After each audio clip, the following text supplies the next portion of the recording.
साईं राम। सभी भक्तों को, जो लोग भी अपना बहुमूल्य समय निकालकर बाबा के इस सत्संग में भाग ले रहे हैं, एक बार मैं सभी लोगों को साईं राम प्रणाम करते हुए आज की कथा की तरफ लौटते हैं। पूज्य गुरु जी डॉक्टर चंद्रभान सतपथी जी को फिर प्रणाम करते हुए कि जिनकी कृपा से हम लोग आज इस तरह की जूम मीटिंग में मिल पा रहे हैं, ये उनका ही आशीर्वाद था जिससे ये संभव हो सका है। तो पिछले अध्याय यानी 15वें अध्याय, जो एक तरह से बड़ा ही बहुमूल्य अध्याय है साईं सचरित्र की दृष्टि से, जिसमें बाबा के सर्वव्यापकता के बारे में बताया गया है। ऐसी लीलाएं दिखाई गई हैं जिससे ये प्रतीत होता है कि सदगुरु साईनाथ महाराज एक का स्वरूप सर्वव्यापक था, सर्वव्यापी थे साईनाथ महाराज। आपने चोलकर जी की कथा देखी। चोलकर जी ने कैसे मन के अंदर संकल्प लिया था कि जब ईश्वर मुझे आपके यहाँ दर्शन करने आना होगा, अगर मेरी नौकरी परमानेंट होती ही तो मैं दर्शन करने आऊंगा। और दर्शन करने के लिए उस आदमी के पास, चोलकर जी के पास, रास्ते का खर्च नहीं था। तो चोलकर जी ने मन में संकल्प किया कि मैं चीनी खाना छोड़ देता हूँ, शक्कर खाना छोड़ देता हूँ, तो 1-2-3 महीने में जो शक्कर खाने से जो शक्कर का पैसा बचेगा, उससे मैं शिरडी का यात्रा खर्च निकाल के भगवान के दर्शन के लिए शिरडी जाऊंगा। चोलकर जी ने यह मन में संकल्प किया था, लेकिन सच्चिदानंद साईनाथ महाराज के हृदय में यह चीजें पता थी, पहले से व्याप्त थी कि हमारा भक्त इस तरह का एक संकल्प करके शिरडी में आ रहा है, जो दर्शन के लिए इतना लालायित है कि अपने चाय से शक्कर निखटा करके। ये बाबा को इनका संकल्प संपूर्ण पता था, पहली चीज। दूसरी चीज ये कि चोलकर जी ने कहा था कि यदि मैं परीक्षा में पास हो गया तो मैं आपके दर्शनार्थ शिरडी आऊंगा और मिश्री का प्रसाद बांटूंगा। देखिए मिश्री कितनी छोटी सी चीज है, कितनी सस्ती चीज है, लेकिन चोलकर ने कहा कि मैं मिश्री ही दे पाऊंगा, क्योंकि उसकी सामर्थ्य सिर्फ मिश्री तक थी। तो अब ऐसे में भगवान की उदारता देखिए कि एक भक्त जो सारे तरह के 56 भोग बना करके, पकवान बना करके ईश्वर को प्रसाद अर्पित करता है, और दूसरा भक्त मिश्री जैसी छोटी सी चीज बाबा भगवान को अर्पित कर रहा है, और भगवान सहर्ष स्वीकार कर रहे हैं। तो उनके संकल्प का कैसे फलीभूत उनका संकल्प हुआ, ये आप लोगों ने 15वें अध्याय में देखा। गीता के अगर हम 9वें अध्याय के 26वें श्लोक में देखें, जिसमें भगवान श्री कृष्ण कहते हैं, पत्रम पुष्पम फलम तोयम जे मे भक्त्या प्रदच्छति तदहम भक्त युग हृतमश्नामि प्रयत आत्मनः। वो कहते हैं पत्रम पुष्पम फलम तोयम जे मे भक्त्या प्रदच्छति। यदि कोई भी भक्त प्रेम से मुझे पत्रम पुष्पम यानी पत्र भी, एक पत्ता भी अर्पित करता है, फल अर्पित करता है, पुष्प अर्पित करता है, तो मैं उसे स्वीकार करता हूं। ये भगवान की विशेषता है। तो भगवान यहाँ आपके सामग्री को नहीं स्वीकार करते, बल्कि उस सामग्री के साथ जुड़ा हुआ आपका भाव, जिस भाव से आप भगवान को अर्पित कर रहे हैं, जो कुछ भी अर्पित कर रहे हैं। तो भगवान कह रहे हैं कि यदि कोई मुझे प्रेम और भक्ति के साथ कोई भी चीज अर्पित करे, पत्र फल पुष्प कुछ भी जो उसको उपलब्ध हो सके, मैं उसे सहर्ष स्वीकार करता हूं। ऐसे सच्चिदानंद साईनाथ महाराज भी चोलकर के द्वारा दी गई मिश्री प्रसाद को, आप लोग मिश्री के बारे में जानते होंगे कि ये शुगर का क्रिस्टल होता है। यूजुअली प्रसाद के रूप में गांव में ये या छोटी मंदिरों में मिश्री की प्रसाद दी जाती है, या भगवान कृष्ण के मंदिर में भी मिश्री का और मक्खन का प्रसाद मिलता है। तो चोलकर की मिश्री स्वीकार करके, और बाबा उनके हृदय के संकल्प को समझकर ये हम लोगों को बदला समझा रहे हैं, हमारे मन में विश्वास जगा रहे हैं कि देखो, तुम्हारे मन में चल रहे हर गतिविधि को, तुम्हारे हर संकल्प को मैं जानता हूं, और मैं उसी के हिसाब से तुम्हारे साथ सदैव रहता हूं। दूसरी चीज कि तुम्हारे भाव से अर्पित कोई भी चीज, चाहे वो छोटी हो बड़ी हो, मेरे लिए समान रूप है, और मैं उसे सहर्ष स्वीकार करता हूं, जैसा बाबा ने चोलकर के केस में किया। सो इन छोटी चीजों में जब भाव की बात आती है कि हम भगवान को कोई भी चीज भाव से अर्पित करें, अब भाव, अच्छा शुद्ध भाव आपके हृदय में आएगा कैसे? बहुत बड़ा प्रश्न है ये। जब तक आपके मन से अहंकार नहीं मिटेगा, कि जब आप कोई मूल्यवान वस्तु किसी मंदिर में आप दान देने जाते हो तो एक अहंकार भी साथ साथ लेकर जाते हो। आप ये बार बार दिखाने की प्रयास करते हो कि लोग समझें कि मैं कितनी बहुमूल्य वस्तु भगवान को दान कर रहा हूं, भगवान को भेंट अर्पित कर रहा हूं। तो ये जो हृदय में अहंकार है ना, वस्तु बहुमूल्य होने के बावजूद ईश्वर इसको शायद ही ग्रहण करें। और वहीं एक साधारण वस्तु भी अगर आप प्रेम और भाव पूर्ण होकर के, अहंकार रहित होकर के अगर ईश्वर को अर्पित करते हो तो ईश्वर उसको सहर्ष ही स्वीकार कर लेते हैं, इसमें कोई संशय नहीं है। तो आइए, आप सच्चिदानंद साईनाथ महाराज की तुलना तो लोग सचरित्र में लिखा है कि उनकी तुलना चिंतामणि और कामधेनु से की जाती है। तो ये दो शब्द हैं, चिंतामणि और कामधेनु, जिसकी व्याख्या किए बिना आगे बढ़ना उचित नहीं होगा।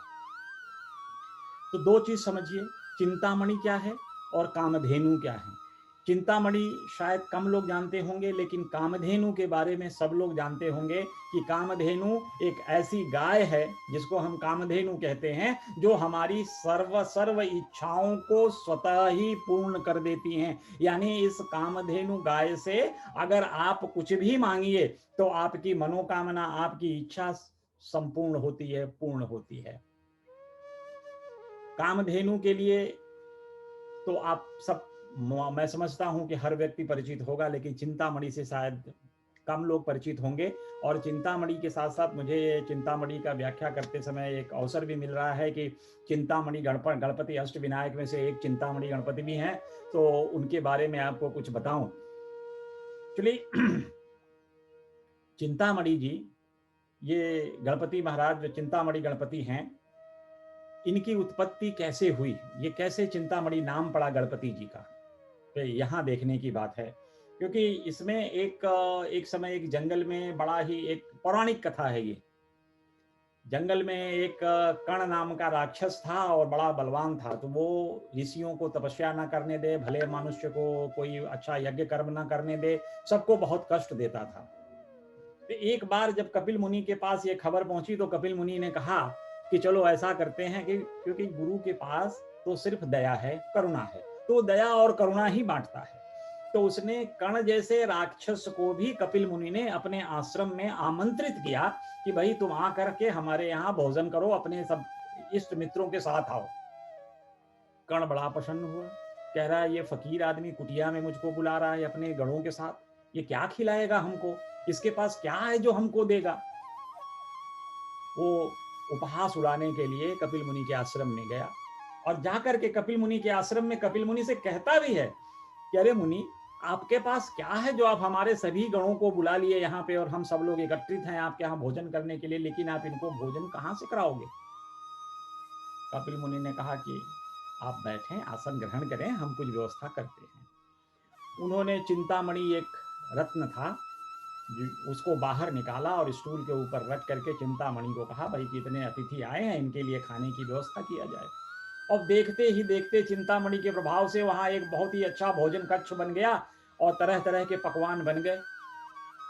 सारे राक्षस गणादि जो कर्ण के साथ आए थे उन लोगों ने खाना खाया और तृप्त हो गए। तब कर्ण के मन में भाव जगी कि ये कितना अच्छा है, ये अगर हमारे पास चिंतामणि हो तो, क्योंकि इस पत्थर से सारा काम करवा रहा है। तो उसने जबरदस्ती ही कपिल मुनि के आश्रम से वो उठा करके लेकर चला गया। अब कपिल मुनि परेशान कर क्या सकते हैं, उन्होंने गणपति का आवाहन किया, गणपति की वंदना की कि भगवान आपके रहते मेरी इतनी बेइज्जती हो रही है और ये हमारी चिंतामणि को उठा कर लेके गया। तो भगवान गणपति आते हैं, उससे युद्ध करते हैं और उसको मारते हैं, और ये जो मणि है, ये मणि पुनः कपिल मुनि को प्राप्त हो जाती है। तो इस चिंतामणि के प्राप्त के लिए गणपति ने जिस स्वरूप को धारण किया था, गणपति के इसी स्वरूप को हम चिंतामणि गणपति कहते हैं। और इसी रूप में, चिंतामणि गणपति के रूप में हम श्री गणपति देव का, श्री गणेश जी का हम वंदना करते हैं। तो आइए हम और आगे बढ़ते हैं। आज की शाम को ये 2 शब्द थे, कामधेनु और चिंतामणि, तो इसके बारे में इसकी छोटी सी व्याख्या करते हुए हम और आगे चलते हैं इस अध्याय के मुख्य कथा की ओर। यह अध्याय बेसिकली ब्रह्म ज्ञान प्राप्त करने के ऊपर है। एक धनाढ्य व्यक्ति, बहुत ही धनी व्यक्ति था, उसका नाम इसमें ग्रंथ में नहीं दिया है, लेकिन उस धनाढ्य व्यक्ति के इच्छा अनुसार, वो जैसे उसको सब सुख था, जब सारी सुख उसको उपलब्ध हो गई थी तो वो बड़ा परेशान था कि मेरे पास तो अगर ब्रह्म ज्ञान जैसी भी कोई चीज मिल जाती तो मैं बड़ा प्रसन्न होता, क्योंकि मेरे पास तो हाथी हैं, घोड़े हैं, धन है, संपत्ति है, नौकर है, चाकर है, सब कुछ संपन्न है। मेरे पास जितने भी भौतिक संसाधन होने चाहिए आराम आनंद पूर्वक जीवन व्यतीत करने के लिए, उसके पास सारे भौतिक संसाधन थे। हाथी, घोड़ा, खेत बाड़ी, बिजनेस, सब कुछ, ऐसा कोई चीज नहीं है।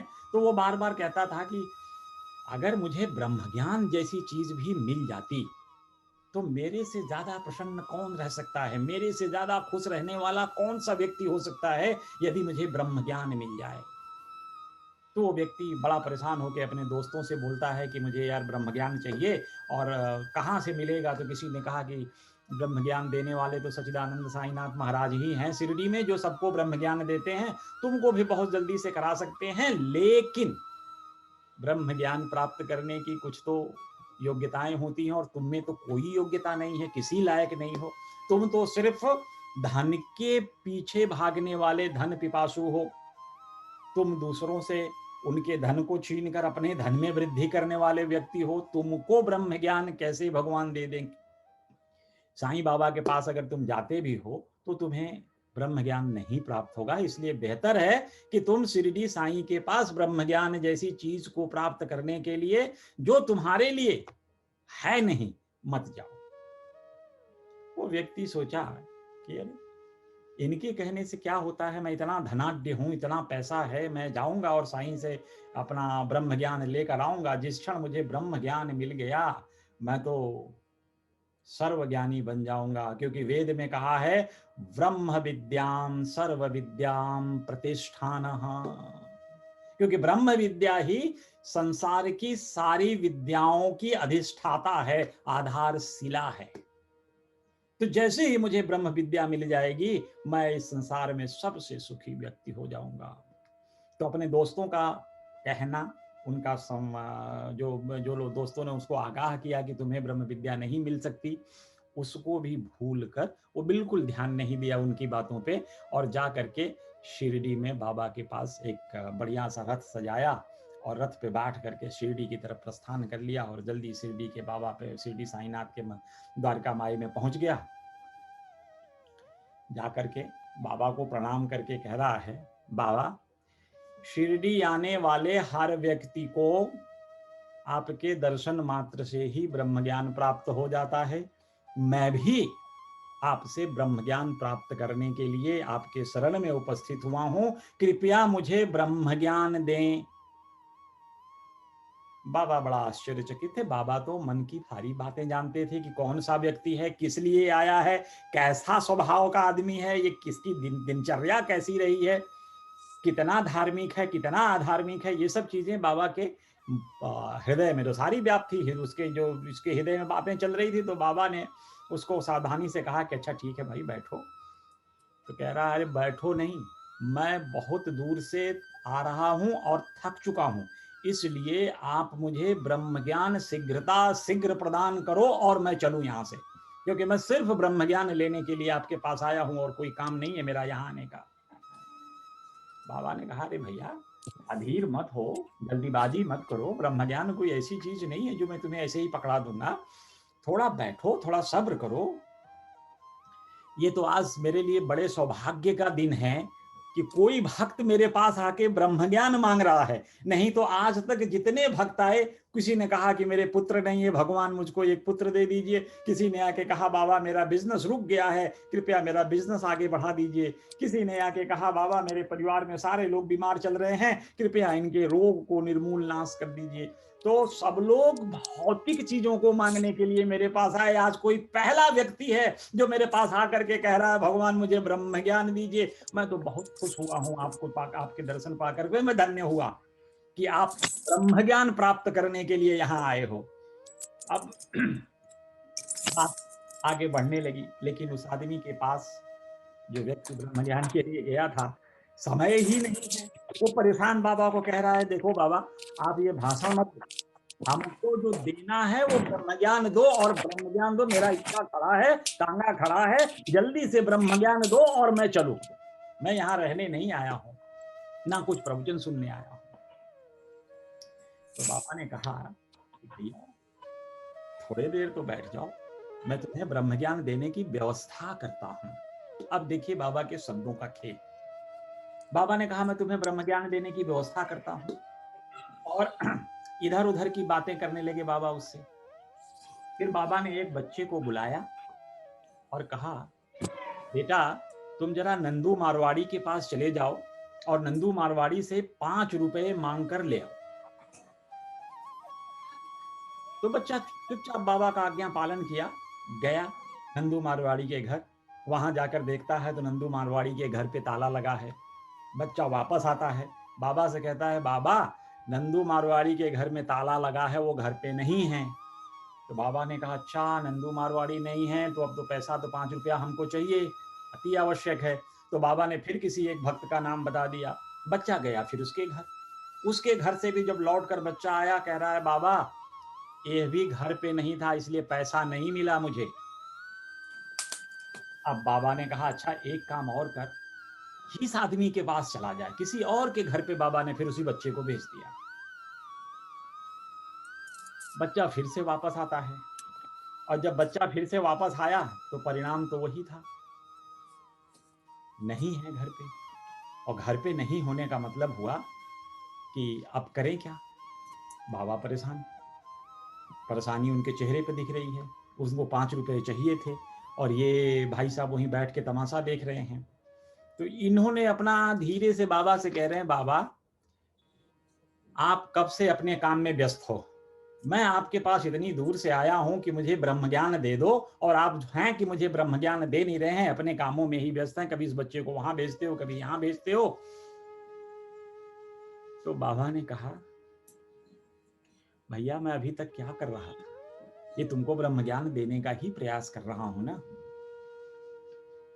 क्योंकि इस महाशय के पास कितने धनाढ्य व्यक्ति थे, हाथी थे, घोड़े थे, वैभव था, ऐश्वर्य था, लेकिन इनके पास ऐसा नहीं हुआ कि बाबा आधे घंटे से 5 रुपए के दक्षिणा के लिए परेशान हैं। इस परिवार से उस परिवार, उस परिवार से उस परिवार पे जा रहे हैं, और ये ब्रह्म ज्ञान के चक्कर में बैठे हैं और अपने पॉकेट से निकाल कर 5 रुपए ना दे रहे हैं बाबा को।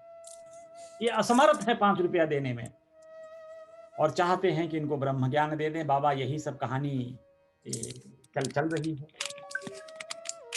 बाबा से कह रहे हैं बाबा देखो फिर से मैं कह रहा हूं, आपसे हाथ जोड़ के प्रार्थना कर रहा हूं कि मुझे ब्रह्म ज्ञान दो और मैं चलूं यहां से। मुझे ब्रह्म ज्ञान की जरूरत है, मैं सिर्फ ब्रह्म ज्ञान के लिए आया हूं, और ब्रह्म ज्ञान दे दो बाबा, मेरा तांगा खड़ा है, मैं तो चलूं यहां से।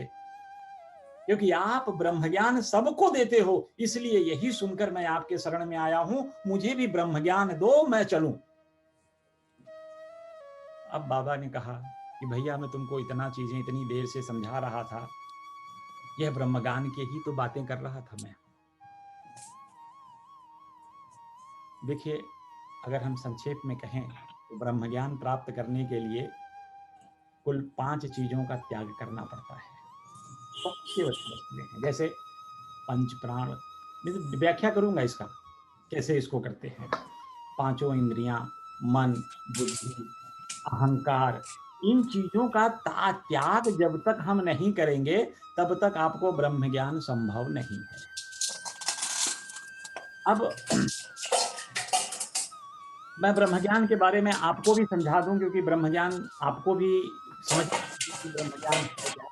ब्रह्म ज्ञान सामान्य रूप से अगर आप समझें इसको, तो ब्रह्म ज्ञान का मतलब सिर्फ इतना है कि आप अपने अंदर हृदय में, वक्षस्थल में भगवान को दर्शन कर सकें, यही ब्रह्म ज्ञान है। ऐसे तरीके, ऐसे उपाय जिससे आप ईश्वर को अपने घट के अंदर दर्शन कर सकें, इसी विद्या को ब्रह्म ज्ञान कहते हैं।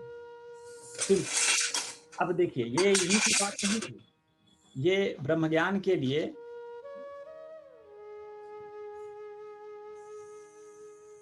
ये ब्रह्मज्ञान ज्ञान के लिए एक बार की कहानी है। ये फिर मैं आपको पौराणिक कथा सुना रहा हूँ। तो ब्रह्म ज्ञान के लिए ये जाते हैं,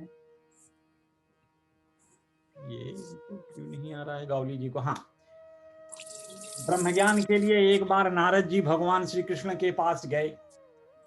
नारद ने सोचा कि भगवान कृष्ण तो साक्षात विष्णु के अवतार हैं, तो इन्हीं से ब्रह्म ज्ञान की शिक्षा ले ली जाए कि ब्रह्म ज्ञान क्या होता है। अब नारद जी घूमते घूमते जब कृष्ण से पूछ रहे हैं कि महाराज, नारद कृष्ण ने पूछा, नारद किस लिए उपस्थित हुए हो? आप तो बहुत दूर दूर रहते हो, आज किस लिए आए?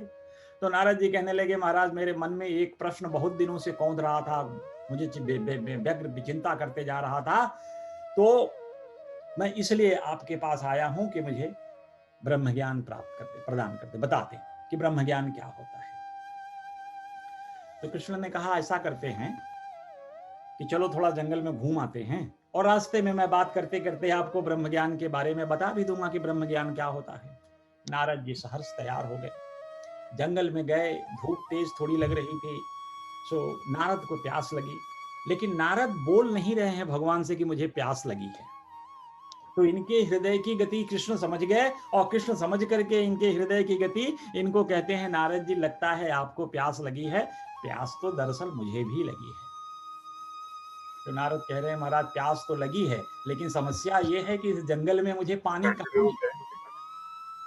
तो भगवान कृष्ण कहने लगे, कोई बात नहीं, तो थोड़ा थोड़ा और आगे चलने लगे तो देखा कि एक कुआं दिखाई पड़ा। वहां पे गांव वाले अपना कुएं से पानी लेकर के अपने अपने घरों में जा रहे थे।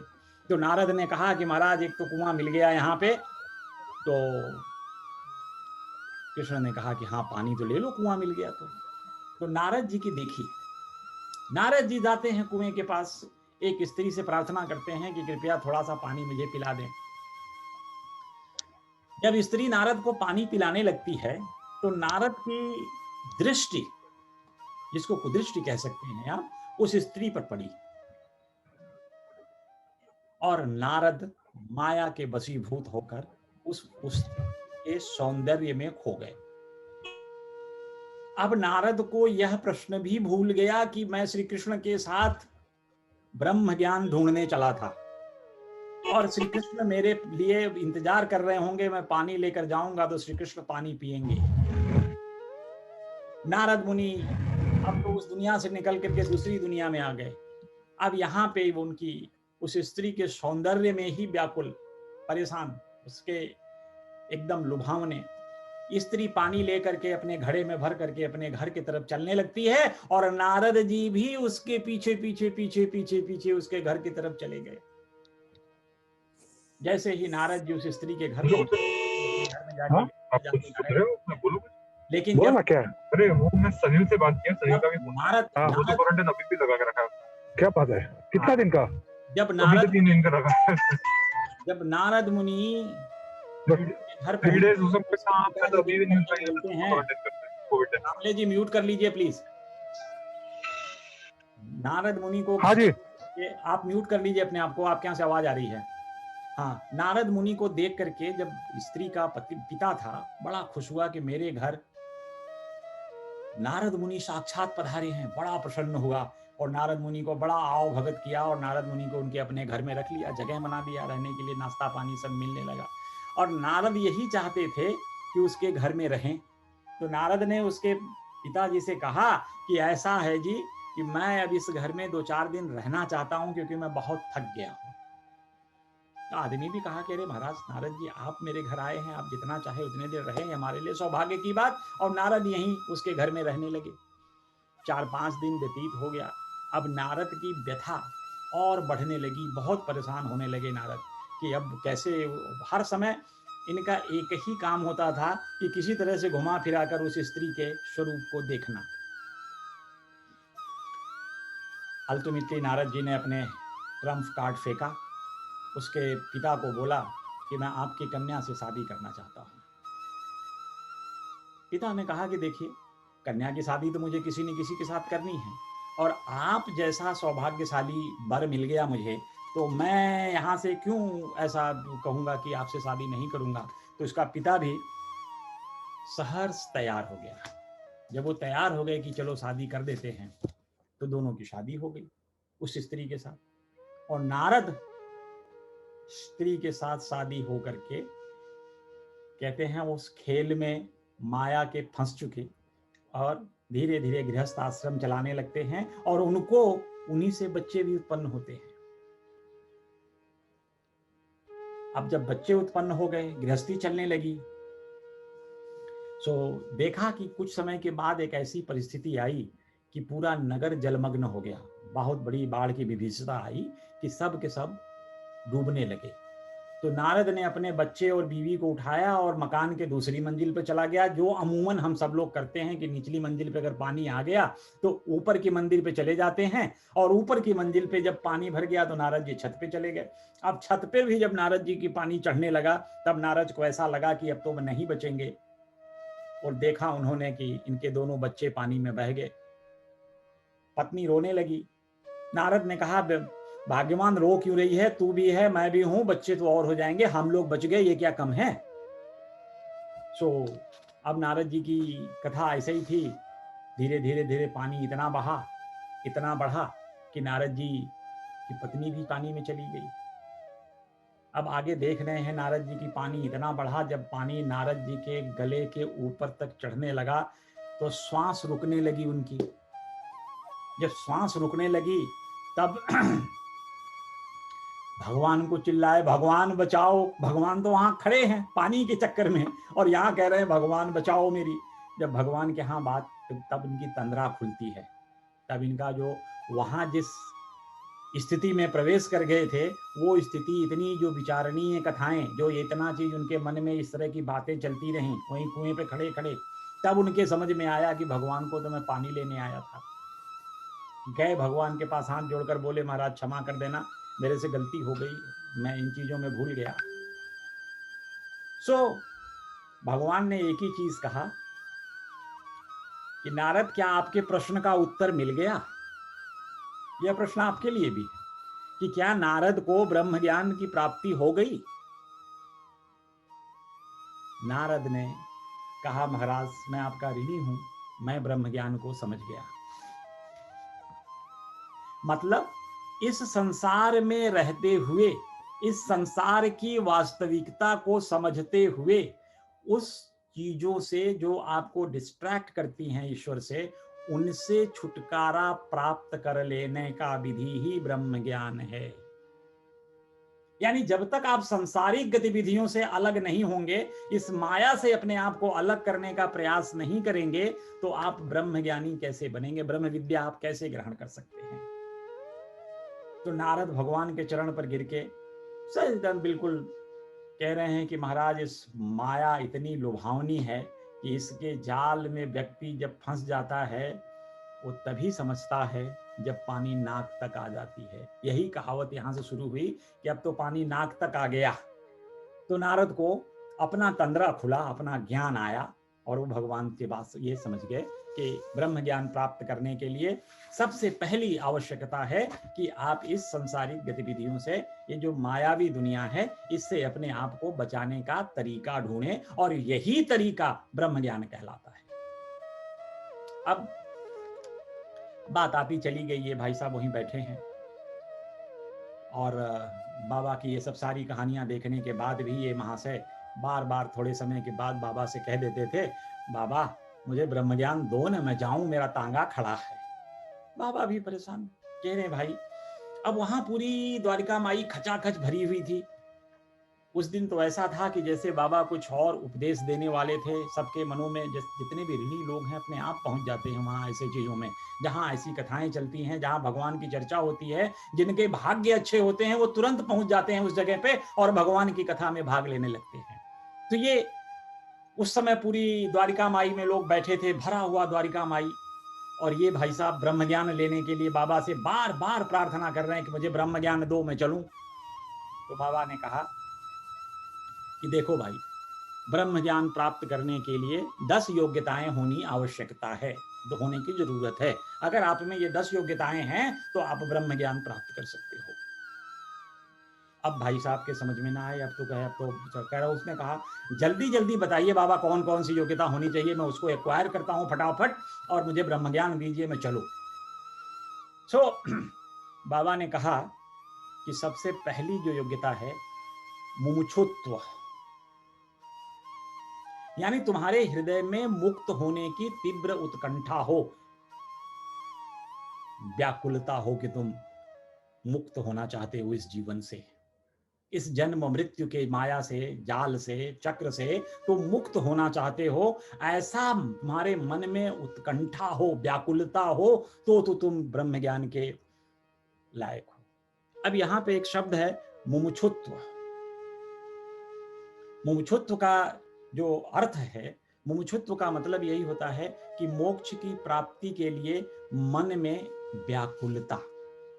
और ऐसे तो मुमुक्षुत्व के लिए एक ऐसी चीज है कि आप अगर बनारस जाएं, जब भी कभी बनारस जाएं, तो बनारस में एक बड़ी आप अस्सी घाट के पास जाइए तो एक मुमुक्षु भवन है।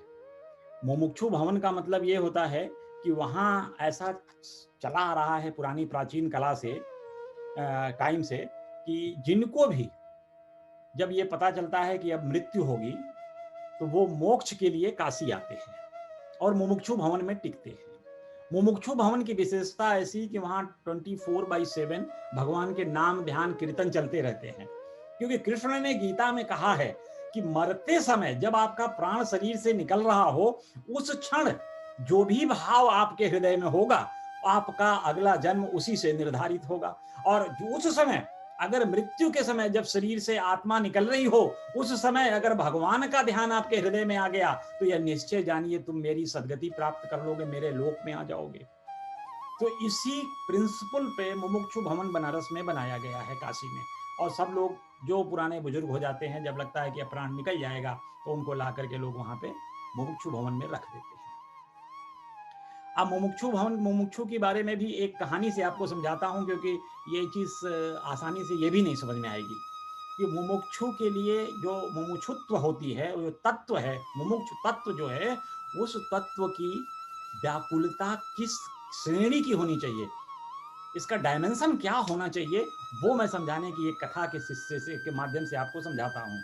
मैंने कोशिश करता हूँ कि छोटी छोटी कथाओं को जो पुराणों में हैं, जो हमारे पुराणों में लिखी हैं, उनसे लेकर के इन चीजों को सहजता के रूप से आपके सामने प्रस्तुत करें, ताकि आप भी इनको अच्छे से समझ सकें। अब एक बार ये रामकृष्ण परमहंस जी का एक शिष्य था, वो गया, बैठा थे सब लोग, तो रामकृष्ण जी परमहंस जी ने उनसे प्रश्न किया कि भगवान, हम ईश्वर को प्राप्ति करना चाहें अगर गुरु जी, तो सबसे पहली चीज बता दीजिए जिसको कर लेने से हम ईश्वर की प्राप्ति कर सकते हैं।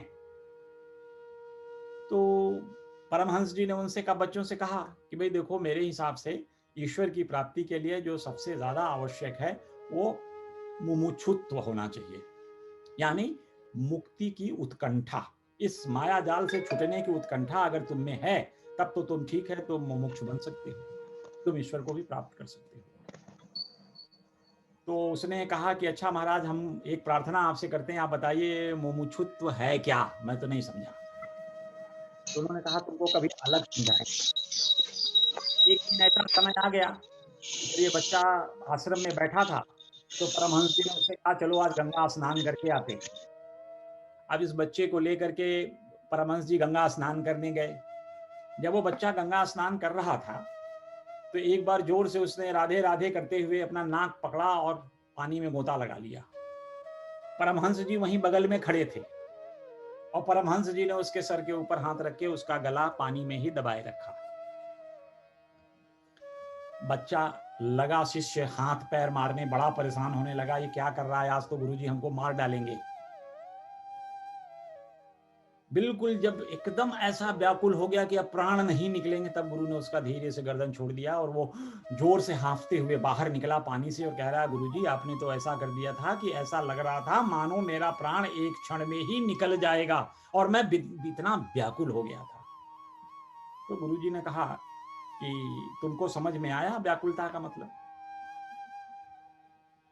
यही व्याकुलता, जिस व्याकुलता को तुम अनुभूति कर रहे थे, अनुभव कर रहे थे इस पानी के अंदर की, अगर उतना नहीं निकला बाहर तो मैं मर जाऊंगा या मेरी मृत्यु हो जाएगी, मेरे प्राण निकल जाएंगे।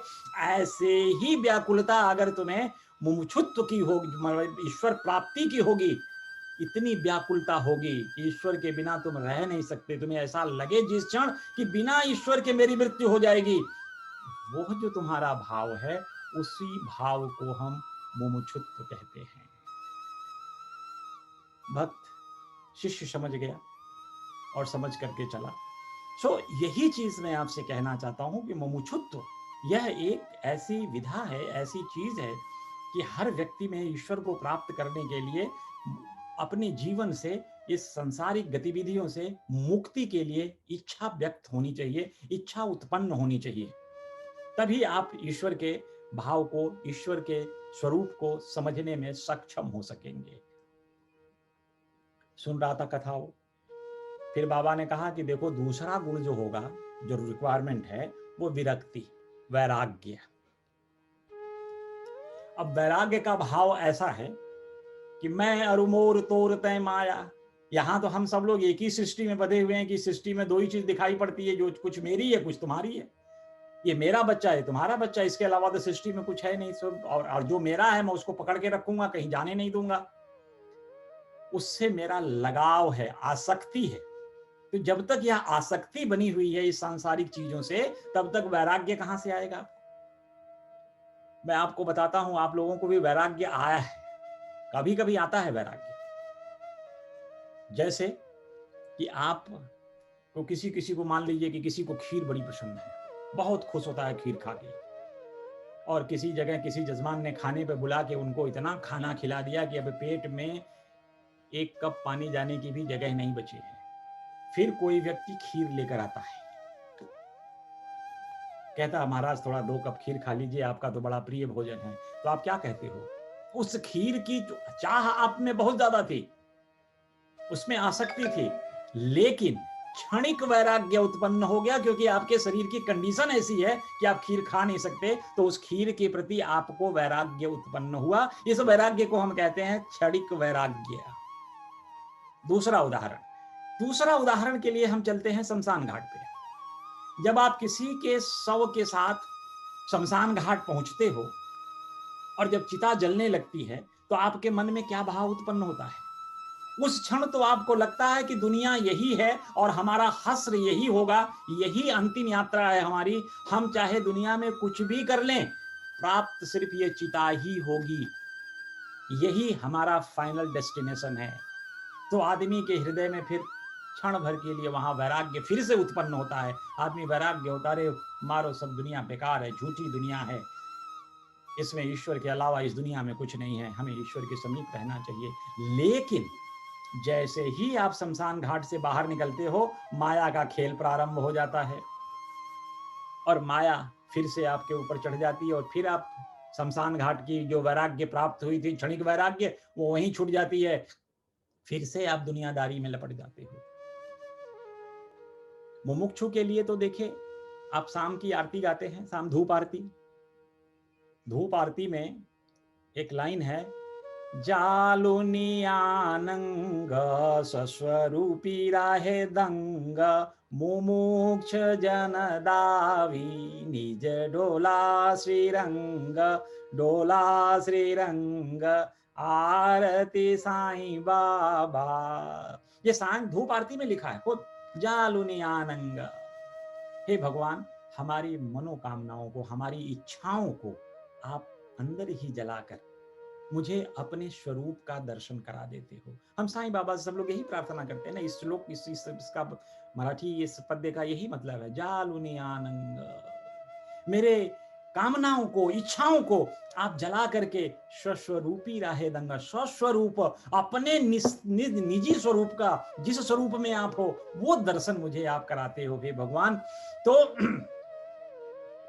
मुमुक्ष जन दावी निज डोला श्रीरंग। वह कह रहा है कि जो लोग, जो भक्त मुमुक्ष के कामी हैं, जो मुमुक्षुत्व चाहते हैं, जो मुक्ति चाहते हैं, हे ईश्वर मैं आपसे प्रार्थना करता हूं कि उन सभी लोगों को निज डोला श्रीरंग, अपने श्रीरंग स्वरूप यानी विष्णु के बृहत स्वरूप का दर्शन उन्हें दे करके उनके मुमुक्ष को आप पूर्ण करें। हे भगवान, यही हमारी आपसे विनती है। मुक्ति के चाह रखने वाले जितने भी लोग हैं उनको विष्णु स्वरूप में आप दर्शन दो, यही हम लोग साईं बाबा से प्रार्थना करते हैं। तो यहाँ भी मुमुक्षु शब्द मुमुक्षुत्व है, और मुमुक्षुत्व मतलब ये बहुत जरूरी है कि हमें इन सांसारिक चीजों से थोड़ी थोड़ी दुराव, अलगाव जब तक नहीं मन में आएगा तब तक हम अध्यात्म के रास्ते पे चल नहीं पाएंगे। फिर आदमी बोला, कह रहा महाराज 2 हो गया, तीसरा बोलिए फटाफट, मुझे तो जल्दी जाना है, मेरा तांगा खड़ा है, मुझे फट्टी से मैंने ब्रह्म ज्ञान मांगा और आप हमें घुमाए जा रहे हो। तो उन्होंने कहा कि मुझे मुमुक्षुत्व के लिए अब ये हो गया और विरक्ति हो गई।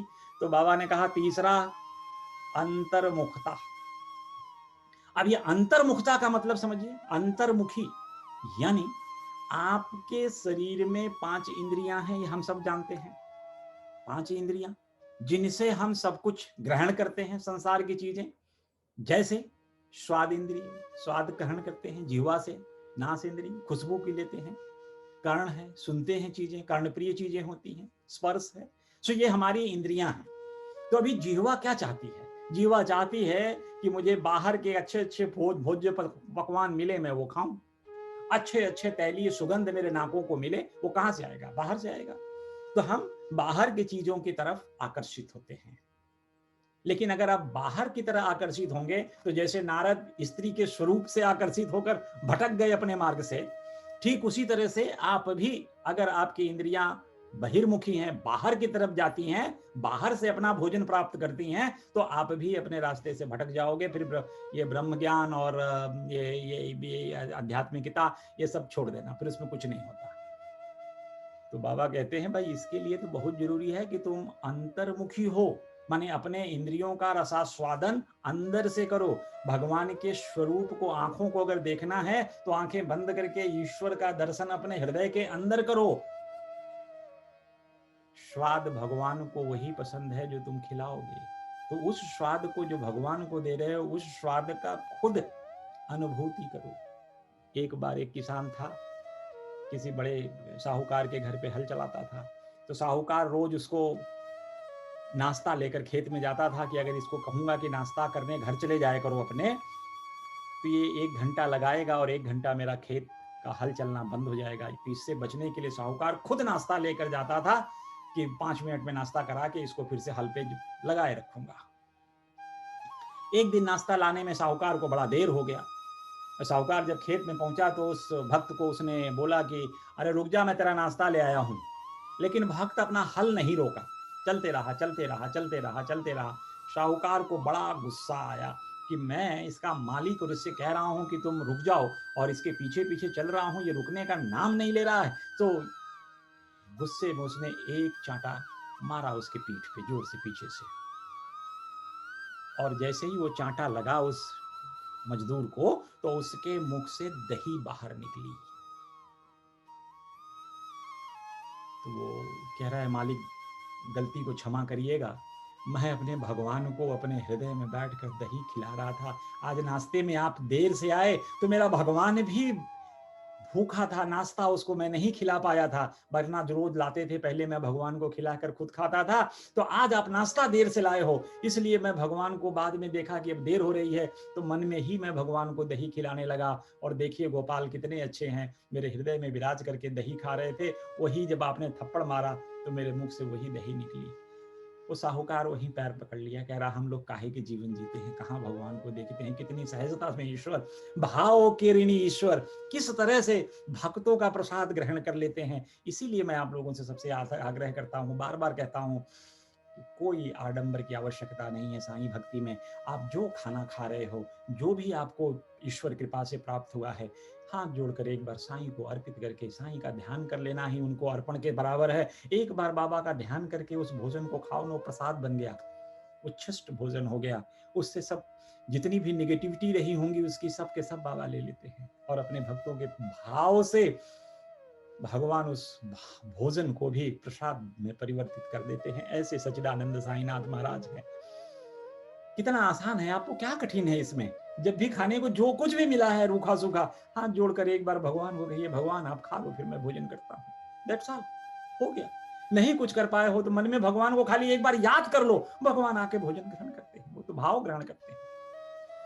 तो बाबा ने उसको समझा दिया कि चलो भाई देखो, अंतर्मुखता चाहिए। फिर कह रहा है, अरे मेरा तांगा खड़ा है, मुझे बहुत देर हो रहा है बाबा, जल्दी बताओ चौथी क्या चीज है। बाबा ने कहा, चौथी चीज पाप शुद्धि।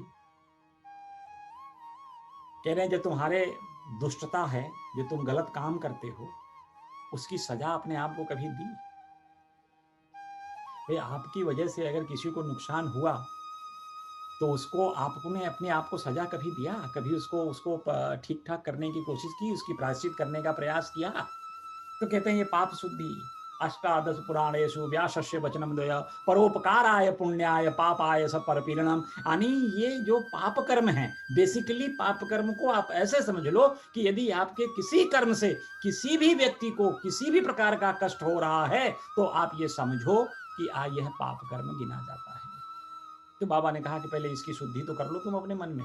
इसके लिए कुछ निराकरण का कि तुम ऐसा व्यवहार करोगे कि तुम्हारे खुशी से किसी दूसरे को कष्ट नहीं होगा। तुम एंजॉय करो, तुम अपना खुशी मनाओ, तुमको पूरा अधिकार है, तुम सृष्टि के मालिक हो, अपने आप को समझो, लेकिन किसी दूसरे को तकलीफ देकर नहीं। तो कह रहा था चलो ठीक है, ये भी मैं मान लेता हूं, चलो मान लेता हूं, अगला बताओ। तो बाबा ने कहा कि देखो, पांचवा ज्ञान उचित आचरण का है। अपने व्यवहार को सुधारो, क्योंकि आदमी व्यवहार से ही, ये व्यवहार तभी बनता है जब आप मोक्ष की कामना करते हो, जब आपके अंदर वैराग्य की भावना हो, जब आपकी इंद्रियां अंतर्मुखी हो, तभी आप अच्छे व्यवहार कर पाओगे। यानी सांसारिक चीजों से आप भटकोगे नहीं मार्ग से। आपका अपने वाणी से किसी को तकलीफ नहीं दोगे, अपने कर्म से किसी को तकलीफ नहीं दोगे। ऐसा शुद्ध आचरण करने के लिए बाबा कहते हैं। तो कह रहा है कि हाँ हाँ वो तो मैं सब करता हूं, आगे बोलिए। बाबा ने कहा कि उसके बाद तुम्हें सार वस्तु का ग्रहण करना। अब बाबा एक ही चीजों को कई तरह से समझा रहे हैं ताकि उसके घर में बैठ जाए। अब वो सार वस्तु को ग्रहण करना मतलब, इस संसार में तो आप जैसे जानते हो कि दो चीजें हैं, एक नित्य है, एक अनित्य है। नित्य है जो भाव सांसारिक चीजें हैं, अनित्य है जो आध्यात्मिक चीजें हैं। तो बाबा कहते हैं कि भाई आध्यात्मिक चीजों को ग्रहण करो, जो अनित्य हैं उनको ग्रहण करो। उनके ग्रहण करने से तुम्हें ब्रह्म ज्ञान की प्राप्ति हो जाएगी। सहजता से तुम आत्मावलोकन कर पाओगे, तुम अपने अंदर हृदय में दर्शन कर पाओगे, क्योंकि हृदय तुम्हारा पवित्र हो जाएगा। निर्मल हृदय में भगवान के दर्शन होंगे। सो भक्त कहने लगा कि अच्छा। बाबा कह रहे हैं देखो, अपनी आसक्तियों से वशीभूत होकर के अगर तुम कोई गलत काम करते हो तो ये इससे तुम कैसे आध्यात्म अपने आप को कह सकते हो कि तुमको आत्मज्ञान मिल जाएगा, तुम्हें भगवान का दर्शन हो जाएगा, तुम्हारे हृदय में भगवान विराज जाएंगे? ऐसा कैसे संभव हो सकता है? तो कह रहा अच्छा जी ठीक। तो बाबा कहते हैं सातवां ज्ञान। सातवां ज्ञान यानी मन और इंद्रियों का निग्रह, जो हम ऊपर बात किए। क्योंकि मन इतना चंचल है, मन इतना चंचल है कि इसकी चंचलता के बारे में हम कितना बताएं कि जैसे भी आप कहीं भी, मन की चंचलता तो ये है कि आप बैठे बैठे यहाँ हैं, प्रवचन चल रहा है, लेकिन हो सकता है कि इसमें से बहुत से लोग इस प्रवचन में ना हो। लाइव वीडियो चल रहा है, कान में सब आवाज आ रही है, लेकिन उसका मन वहां ना हो, मन कुछ और काम कर रहा हो। यह संभव है, मन इतना चंचल है। इसीलिए मन को कहते हैं कि बार बार अपनी चंचलता को दूर करने के लिए मन को जब भी ध्यान आ जाए कि आप भगवत पूजा कर रहे हैं, खींच कर ले आइए वापस कि मैं भगवान की पूजा कर रहा हूं, उसको ध्यान दिलाइए और भगवान की पूजा आप करना शुरू कर देंगे। सो इसको जैसे चित्त, जब तक मन को स्थिर नहीं करोगे, चंचलता दूर नहीं होगी, तब तक चित्त स्थिर नहीं होगा। जब तक चित्त स्थिर नहीं होगा, आप आगे कुछ काम कर नहीं पाओगे, आप अध्यात्म पे रास्ते पे आगे चल नहीं पाओगे, क्योंकि चित्त की स्थिरता बड़ी आवश्यक है, जिसको कहते हैं कॉन्शस। आपका कॉन्शस तो कहीं स्टेबल होना। हम भगवान से यही तो मानते हैं कि आपके श्री चरणों में हमारा चित्त स्थिर हो जाए। बहुत से लोग होंगे इसमें जिनको दोपहर की आरती याद आती होगी। दोपहर की आरती में कैसे करते हैं हम? करुलीना स्थिर मन पाहु गंभीर है ध्यान, साई चेहे ध्यान पाहु गंभीर है ध्यान, कृष्ण नाथा दत्त साई जड़ो चित्त तुझी पाई, चित्त बाबा पाई साई जड़ो चित्त तुझी पाई। कह रहा है कि भगवान श्री साईं के ध्यान को करना, अपने मन को स्थिर करना सबसे पहला काम है। जब तक मन स्थिर नहीं होगा तो ये गंभीर ध्यान आप भगवान का कैसे प्राप्त करोगे? मन तो आप आरती यहां कर रहे हो, आरती यहां देख रहे हो, मन तो कहीं और चला गया। तो इसलिए भगवान का ध्यान करने के लिए सबसे ज्यादा आवश्यक है तो मन की स्थिरता, ताकि आप जो काम कर रहे हो, भगवान के मंदिर में अगर पूजा अर्चन कर रहे हो, आरती गा रहे हो, कर रहे हो, तो उस समय आपका मन, आपका ध्यान वहीं रहे। और ध्यान तभी रहेगा जब मन रहेगा। तो इसीलिए कहते हैं करुलीना स्थिर मन पाहु गंभीर है ध्यान। गंभीर ध्यान प्राप्त करने के लिए मन को स्थिर करना अति आवश्यक है। श्री साईं बाबा का ध्यान करें। फिर कहता है कृष्ण नाथा दत्त साई जड़ो चित्त तुझी पाई। तो भक्त कहता है मेरे से तो नहीं होगा, ये मन चंचल है, ये तो भाग जाएगा, मेरा ध्यान नहीं रहेगा। तो क्या कहता है भगवान से कि भगवान मुझे अपने चरणों में मेरे चित्त को स्थिरता प्रदान कर दो। मैं भगवान से ही मांग रहा हूं, अब मैं अपने को असमर्थ मांग रहा हूं और कह रहा हूं भगवान श्री साईं से कि मेरे चित्त को अपने चरणों में विश्राम दो, वो आपके मन में स्थिर हो जाए। यही चीज तो सप्तती जी की, गुरु जी की जो पहली गुरु भागवत की पहली पंक्ति थी, वही था ना, गुरुदेव गुरुदेव प्राण मो खोजे पाद तव। क्योंकि वो कह रहा है कि मेरा भगवान, भक्त कह रहा है भगवान से कि मेरा मन, जो मेरा प्राण है, वो आपके पैरों को ढूंढ रहा है, आपके चरणों को ढूंढ रहा है। क्योंकि जब आपके चरणों में ध्यान रखता हूं तो मेरा मन एकाग्र हो जाता है। तो वही एकाग्रता के लिए, साईं के चरणों के लिए भक्त बार बार कह रहे हैं कि जब तक तुम्हारा मन स्थिर नहीं होगा, तो बाबा कहते हैं कि तुम्हें मन को स्थिर करना होगा, अपनी इंद्रियों की निग्रह करनी होगी। इंद्रियां तुम्हारी बहिर्गामी हैं, इन बहिर्गामी जो बाहिर्मुखी इंद्रियां हैं, इनको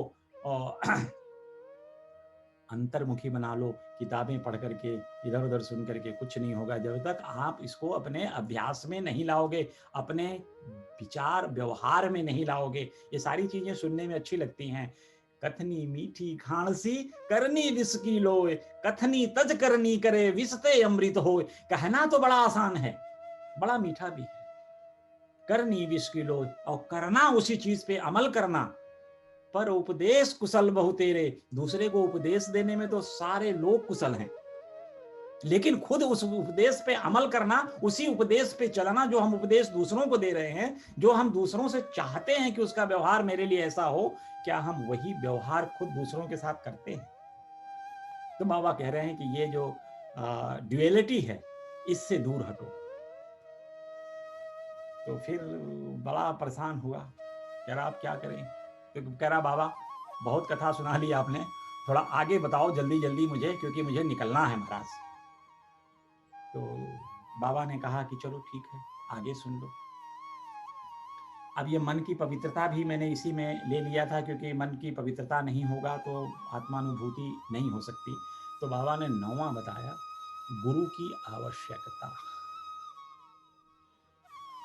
बाबा ने कहा कि देखो, जब तक तुम्हें एक गुरु का मार्गदर्शन नहीं मिलेगा, इस भक्ति मार्ग पर चलना बड़ा मुश्किल है। आपको याद होगा एक बार मैंने कथा बताई थी कि काका साहब दीक्षित एक बार द्वारिका माई में बैठे थे, तो वहां पे गुरु की आवश्यकता पे बात चल रही थी। तो गुरु की आवश्यकता पे जब बात चल रही थी, तो बाबा ने बताया कि भाई गुरु के प्राप्ति की मार्ग बड़े, ये जो भक्ति मार्ग है ये बड़ा गड्ढे वाला है, जानवर मिलेंगे, परेशानियां बहुत आएंगी। तो दीक्षित साहब ने पूछा था काका साहब ने उस समय उनसे कि बाबा अगर गुरु का साथ हो तब? तो बाबा कह रहे फिर काहे को, फिर तो गुरु तुमको बचा के ले जाएगा। तो इसलिए आध्यात्म के मार्ग में चलने के लिए गुरु की आवश्यकता नितांत आवश्यक है, बहुत जरूरी है। बाबा ने भी खुद ही कहा, कृष्ण ने खुद ही कहा। एक बार अर्जुन ने भगवान श्री कृष्ण से पूछा, कह रहा महाराज ये ज्ञान प्राप्ति कैसे होगी? तो कृष्ण ने कहा ये तो बड़ा आसान काम है ज्ञान की प्राप्ति करना, ज्ञान की प्राप्ति कोई कठिन काम थोड़ी है। सो अर्जुन ने फिर से प्रार्थना की कि भगवान कृष्ण महाराज, भगवान मुझे ज्ञान की प्राप्ति करा दीजिए। बाबा ने, अरे कृष्ण जी ने उनसे कहा, आप अगर देखें तो गीता का श्लोक अध्याय 4 का 34वां श्लोक, तद्विद्धि प्रणिपातेन परिप्रश्नेन सेवया उपदेशन्ति ते ज्ञानम ज्ञानिनां तत्वदर्शिनः। भाव मैं इसको समयाभाव से थोड़े में समझाता हूँ। इस श्लोक का अर्थ पूरे एक अध्याय में दिया है, वो पूरा अध्याय जब लेंगे तब इस श्लोक का विधिवत बताऊंगा आपको, लेकिन अभी के लिए सिर्फ इतना कि तद्विद्धि प्रणिपातेन परिप्रश्नेन सेवया, मतलब आप अपने गुरु के पास जाकर के उनको प्रणाम करके, उनको सेवा करके, उनकी अच्छी से देखभाल करके फिर अपने प्रश्न को पूछो, मतलब अपने ज्ञान को, अपने जो जानना चाहते हो उसके बारे में जानने का प्रयास करो। उपदेशन्ति ते ज्ञानम ज्ञानिनां तत्वदर्शिनः।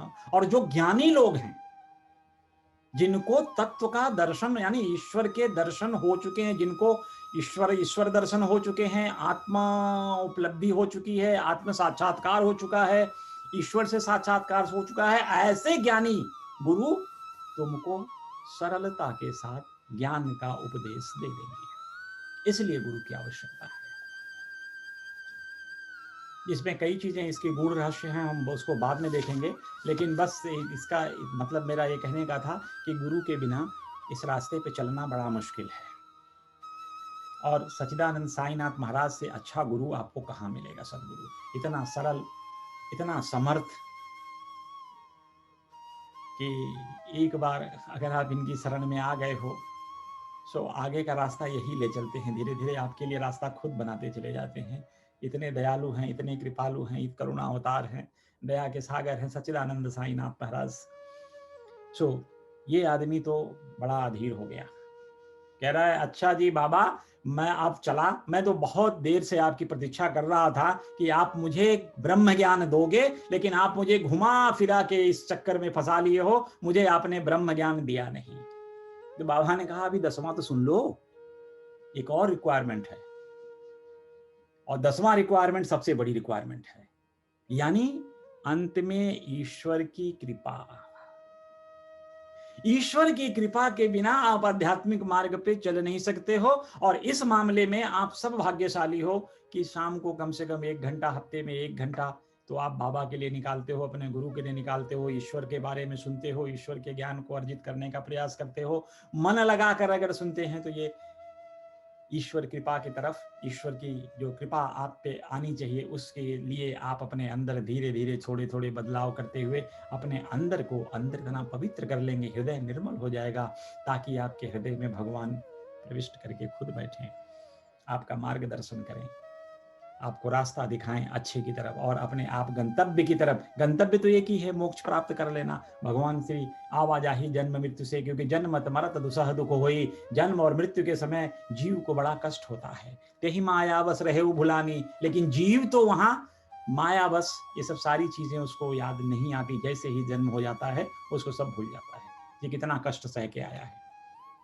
सो बाबा ने कहा कि अब अंतिम में तो भगवान की कृपा ही है, अगर उनकी कृपा होती है तो ये सब कुछ तुम्हें ब्रह्म ज्ञान और जितने भी ज्ञान है, ब्रह्मोपलब्धि, जो आत्मदर्शन, सब कुछ प्राप्त हो जाएगा, लेकिन बिना ईश्वर की कृपा से संभव नहीं है। कितना आनंद आ रहा था सब लोगों को द्वारिका माई में बैठकर ये बाबा का 1 घंटे का प्रवचन सुनने के लिए। लोग बाबा उपदेश दे रहे थे, सब भक्त ऐसे प्रसन्न हो रहे थे। देखिए होता क्या है कि आदमी जब किसी एक काम के लिए बड़ा भोज बनाता है, तो जितने भी परिवार इष्ट मित्र हैं, कुछ फंक्शन होता है तो सब लोगों को खाना मिलता है। बन तो किसी एक के निमित्त रहा है, चाहे वो शादी किसी की हो, अगर शादी में वो भोजन बन रहा है तो इष्ट मित्र आए गए जितने लोग हैं सब लोग भोजन करते हैं, तो सबको ये प्रसाद, ये तो सुना तो रहे थे बाबा उस व्यक्ति को, लेकिन यह बाबा का कृपा आशीर्वाद उपदेश सब लोगों को सुन करके सब लोग प्रसन्न हो रहे थे, आनंद मंगल हो रहे थे। अब बारी आई उसको ब्रह्म ज्ञान देने की। बाबा ने अब समय बना लिया कि अब इसको ब्रह्म ज्ञान दे दिया जाए। तो बाबा ने कहा ऐसा है भाई साहब, आप अपने जेब में हाथ डालिए, उसमें 5 रुपए के 50 गुना रुपए के रूप में ब्रह्म आपके पॉकेट में विराजित हैं, आप उनको निकालिए। 5 रुपए के 25 नोट, यानी ब्रह्म ज्ञान के लिए ये पैसे आपके पॉकेट में हैं। 50 रुपए 50 गुना नोट आपके पॉकेट में हैं, उसमें हाथ डाल के उन्हें निकालिए। भाई साहब ने खटाखट हाथ डाला, कह रहे हैं ये ब्रह्म ज्ञान तो अंदर मेरे पॉकेट में पड़ा था और मैं कहाँ ढूंढ रहा था ये ब्रह्म ज्ञान, सब ये ब्रह्म ज्ञान कहाँ से ले लिया, हमको भी परेशान हुआ। मैं सुबह से आकर के तांगे से इतनी दूर की यात्रा करके ब्रह्म ज्ञान प्राप्त करने के लिए आया, और बाबा कहते हैं ब्रह्म ज्ञान तो आपके पॉकेट में पड़ा हुआ है, जो ब्रह्म आपके पॉकेट में, ये निकालो। सो आदमी अपने पॉकेट में हाथ डालता है। बाबा ने कहा कि 5 रुपए के 50 गुना यानी 250 रुपए। जब उसने पॉकेट से निकाला तो 10-10 रुपए के 25 नोट निकले। इसका मतलब जो बाबा उसके पॉकेट में पैसे था 250 रुपए, बाबा को भी यह ज्ञान था कि इसके पॉकेट में 250 रुपया है, और यही बाबा ने कहा यही तुम्हारे ब्रह्म है, क्योंकि तुम इसी के चक्कर में घूम रहे हो। अभी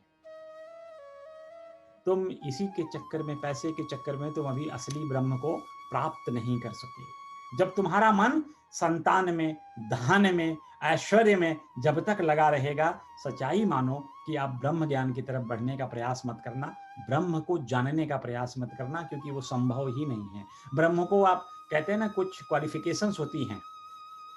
अब आप चुनाव ही लड़ने के लिए कोई क्वालिफिकेशन ये होती है कि आप पहले भारतीय नागरिक हो, दूसरी होती है इतने साल की उम्र आपकी पूरी हो जानी चाहिए। तो इसी तरह से प्री रिक्विजिशन होती हैं कुछ काम करने के लिए। तो ब्रह्म ज्ञान के लिए भी ये प्री रिक्विजिशन है कि आपका मन इन ऐश्वर्य, धन, संतान, ये गृहस्थ जीवन है, इसको चलाइए, लेकिन अपने आप की आसक्ति इसमें मत बढ़ा लीजिए।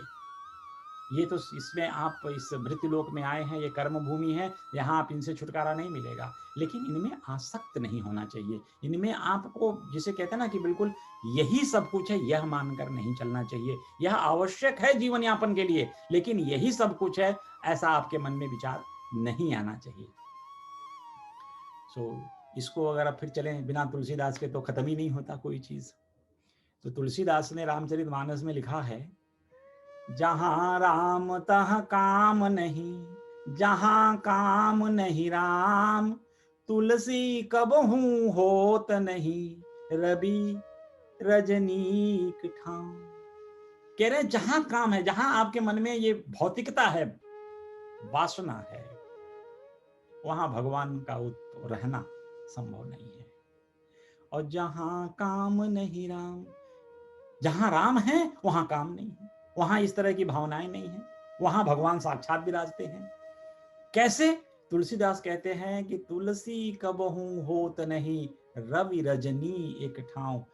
रात और दिन, सूर्य और रात एक साथ नहीं रह सकते, क्योंकि सूर्य उदय होगा तो उजाला हो जाएगा और रात रहेगा नहीं। तो इसीलिए भगवान की भक्ति और काम वासना, ये दोनों साथ साथ नहीं चल सकती इन चीजों से। तो इसलिए तुलसी ने कितना अच्छे से थोड़े से चीजों से समझा दे। काम में एक बड़ा शब्द है, इसमें अहंकार, मद, लोभ, मोह, सब कुछ, ईर्ष्या, सब कुछ समाहित है। तो ये फट विकार जब तक हृदय में व्याप्त रहेगा, आप ईश्वर की प्राप्ति नहीं कर सकते। तो धीरे धीरे प्रयास क्या करना है, ये कोई कठिन काम नहीं, इन खट विकारों को छोड़ना। दूसरों की चीजों से आप लालायित ना हो, उनको जबरदस्ती लेने का प्रयास न करें। दूसरों की चीजों से आपको ईर्ष्या ना हो, वो उसके कर्म का फल मिला। देखो मैं बार बार यही कहता हूं, और गुरुजी के ने भी एक कोट लिखा है सतपति जी ने, कि दो लोगों की डेस्टिनी यानी भाग्य कंपेरेबल नहीं है। कभी भी अपनी भाग्य की तुलना किसी दूसरे व्यक्ति के भाग्य से मत करना। तुम देख रहे हो कि तुमने बहुत ज्यादा मेहनत किया फिर भी तुम्हें कोई चीज प्राप्त नहीं हुई, और दूसरा व्यक्ति थोड़े ही मेहनत से सहजता से उसको प्राप्त कर लिया, तो ये इस जन्म की मेहनत की बात नहीं है, ये प्रारब्ध की बात है। इसलिए जो भाग्य आपका है वो निर्माण होता है आपके प्रारब्ध से, तो अपने प्रारब्ध की तुलना किसी दूसरे के प्रारब्ध से मत करना, क्योंकि वो अपनी कमाई है, उसकी अपनी कमाई है।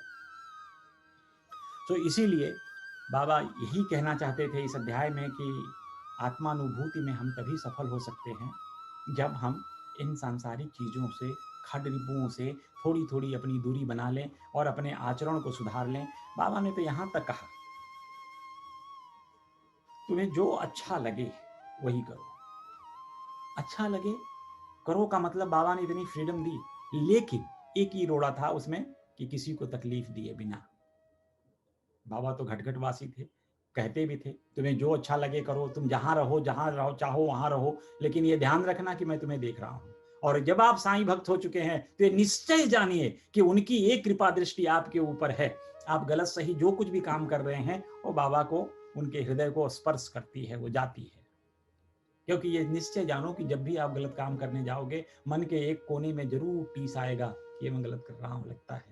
फिर कहोगे छोड़ो ना, तो एक बार कर लेते हैं, फिर देखेंगे भगवान जो कुछ संभाल लेंगे बाबा। तो ऐसे भावना धीरे धीरे शुरू होता है, ऐसा सबको होता है, हमें भी हो, लेकिन धीरे धीरे हम इन चीजों को अब छोड़ने का प्रयास कर रहे हैं। अब हमें एक सदगति की प्राप्ति चाहिए, अब हम अच्छे रास्ते पे चलें। जब हम बीच का एक ट्रांजिशन फेज आता है, जब हम आध्यात्म और भौतिकता दोनों लाइफ जी लेते हैं, लेकिन धीरे धीरे धीरे समय आ जाता है जब भौतिकता छोड़ आप अध्यात्म की तरफ चलना प्रारंभ कर देते हैं। सो बाबा का यह सुन करके वो भाई साहब जो ब्रह्म ज्ञान लेने आए थे बाबा के चरणों पे गिर गए, कह रहे महाराज मुझे सब कुछ प्राप्त हो गया, अब मैं अगला जीवन, मतलब जिस तरह से जो बचा शेष जीवन, आगे की जिंदगी में मैं आपके दिखाए रास्ते पे चलने का प्रयास करूंगा। वो भाई साहब तो समझ गए, हम लोग समझ पाए क्या? हम लोग भी प्राप्त ज्ञान या ब्रह्म ज्ञान प्राप्त करने की तरफ दिशा में आगे चलेंगे क्या? क्या हम लोग भी अपने आचरण में अच्छा आचरण करने का प्रयास करेंगे क्या? क्या हम लोग भी अपने अहंकार को थोड़ा कम करने का प्रयास करेंगे क्या? क्या हम लोग भी अपनी ईर्ष्या को, किसी को कुछ प्राप्त होता है उससे जो ईर्ष्या जलस उत्पन्न होती है, क्या हम उसमें कमी करने का प्रयास करेंगे क्या? ये प्रश्न है, आपके सामने भी है, आप भी। और प्रार्थना मेरा यही है कि आप थोड़ा चलने का प्रयास करिए, ईश्वर बहुत चलने का प्रयास करेगा। निश्चय जानिए, मेरा विश्वास करिए कि अगर आप अच्छे कर्मों की तरफ थोड़ी भी कदम, 2 कदम भी आगे आप बढ़ा रहे हो, तो निश्चय जानो कि वो आपके कदमों से मिलता हुआ बाबा के कदम भी आपके कदम से साथ साथ चलते रहेंगे। निश्चय जानो, कभी भी गिरोगे बाबा पीछे हैं, वो संभाल लेते हैं। तो ये ऐसी ईश्वर की महानता है। और साईनाथ तो ऐसे थे कि लोगों को, दूसरे संत तो लोगों को ले जाके गुफाओं में तपस्या कराते हैं, तरह तरह की योगी क्रियाएं कराते हैं भगवान की प्राप्ति के लिए। बाबा तो सामान्यतया कहते हैं अपना गृहस्थ जीवन जियो ना, लेकिन आचरण सही रख के जियो। अपना गृहस्थ जीवन ईमानदारी से जियो ना, अपने से किसी को तकलीफ देने का प्रयास मत करो, किसी के चेहरे पे खुशी लाने का प्रयास करो, किसी को भूखा है उसको रोटी देने का प्रयास करो, प्यासा है उसको पानी पिलाने का प्रयास करो। यही तो ब्रह्म ज्ञान है, यही तो कर्म है, यही तो सत्कर्म है। इतना ही कर्म करना है, कोई कंठी लेकर बैठ करके कोई मेरा मकसद कतई नहीं है। आप शुद्ध आचरण के साथ भगवान में मन को लगाते हुए अपना निज काम, जितना भी दैनिक काम है सारे करिए, और मन में खाली एक चीज कोशिश करिए कि जो आप कर रहे हो कहीं किसी दूसरे को नुकसान तो नहीं दे रहा है। दूसरे की कभी चाह के नुकसान करने का प्रयास मत करना। जब आपके हृदय में ऐसी हो जाएगी तो ईश्वर आपकी रक्षा के लिए खड़ा रहेगा, आपका नुकसान कभी नहीं होने देगा। सो इन्हीं शब्दों के साथ समय तो बहुत तेजी से भाग गया। सो मैं यही कहूँगा कि ये तो हम भाग्यशाली हैं कि हमारे बीच में सच्चिदानंद साईनाथ महाराज, और हमारे सत्कर्म थे कि हम बाबा से जुड़ गए। क्योंकि बिना अच्छे कर्म से, बिना सत्कर्म जागृत हुए कोई भी व्यक्ति किसी संत के शरण में नहीं जा सकता। तो संत शरण जब मिल गया है, हमें गुरु का शरण मिल गया है, तो थोड़ा थोड़ा जीवन का थोड़ा थोड़ा समय सत्कर्मों में भी लगाएं, और हम लोग अच्छे से कुछ अच्छे और अच्छे अच्छे कर्म करें जिससे लोगों का भला हो। और इसी के साथ मैं आज की कथा को यहीं विराम देता हूँ। श्री सच्चिदानंद सद्गुरु साईनाथ महाराज की जय। साई राम।